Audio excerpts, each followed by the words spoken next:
NEWSDAY here on Arise News. In light of the economic weakness Africa exhibits on the global arena, and with all the mediocre economic numbers individual African countries are producing annually at the moment, it bodies well for the continent to increase its negotiations and its trade within the world. If it does so as a bloc, then continue trading as individuals. Well, joining us now to discuss improving intra-African trade ahead of the Africa Continental Free Trade Area Agreement is DUBE, a financial analyst in the UK. Admire, many thanks for joining us this afternoon. You wrote a brilliant article on intra-African trade ahead of the FTA, and I learned from that article that trade currently stands at 17% within Africa, which means that the majority of our exports are going out of the continent.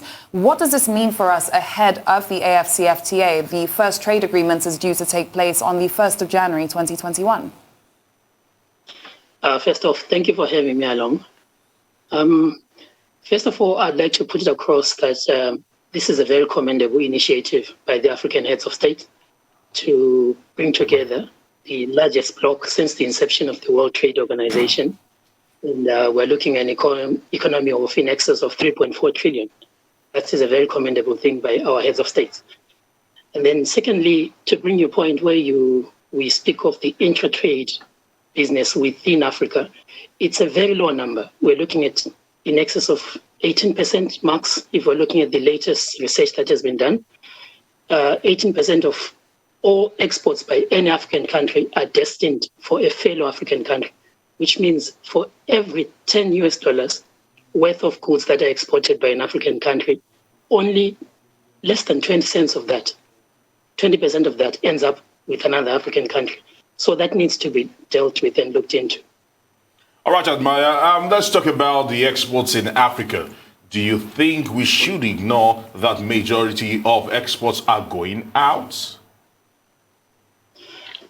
No, we should not necessarily ignore that. On the contrary, we should actually be beneficiating our business, our industry, our exports, to the point where what we export has got a value, because whenever we export a raw material, it necessarily means we're also exporting jobs.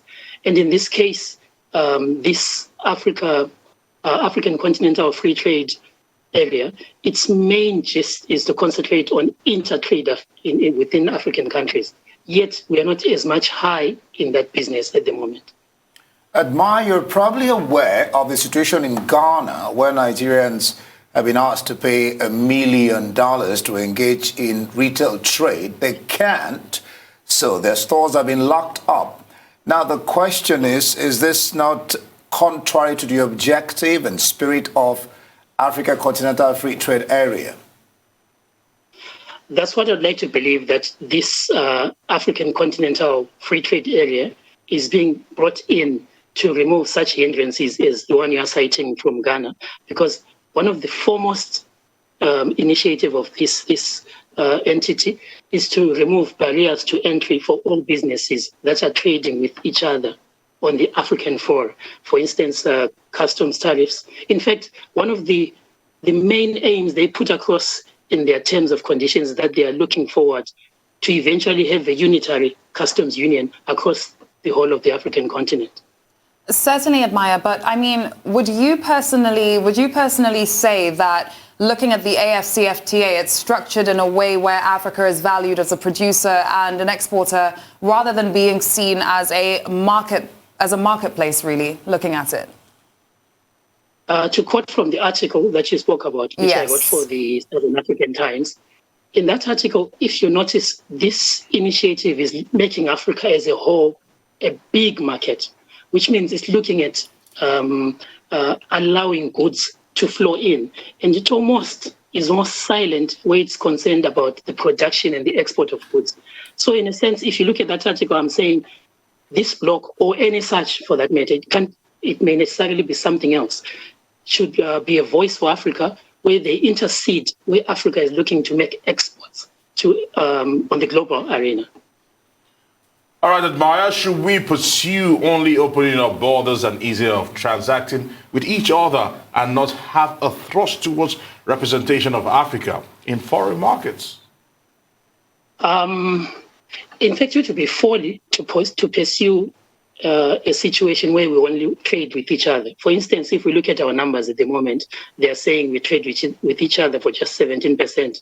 And the benchmarks, like if you look at the European Union, they're trading as high as 59%. 59% that's for Asia and 69% that's for Europe with each other. So at the moment, we are quite low. And the African Continental Free Trade Area, on the optimistic side, they're saying they are hoping to increase trade a mere 50%, which means they're looking to bring it up to about 25 or 30%. That's still very, very low. So we definitely should look to a situation where we trade with one voice with the world.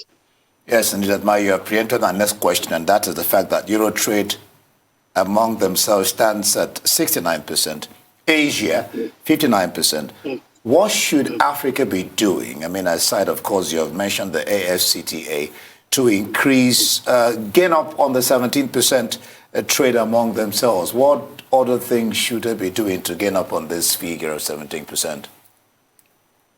In an ideal situation, we should have a situation where Zambia, their main product is copper.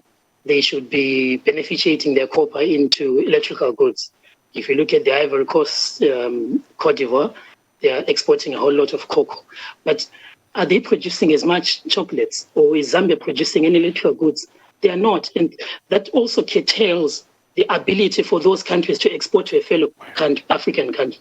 So in that case, the point is we have to industrialize to a point where we need each other's goods as African countries. Because at the moment, most of the goods that we produce are raw materials from the primary level, which we export to industrialized nations who then beneficiate them, add value, and then re-export back to us in Africa.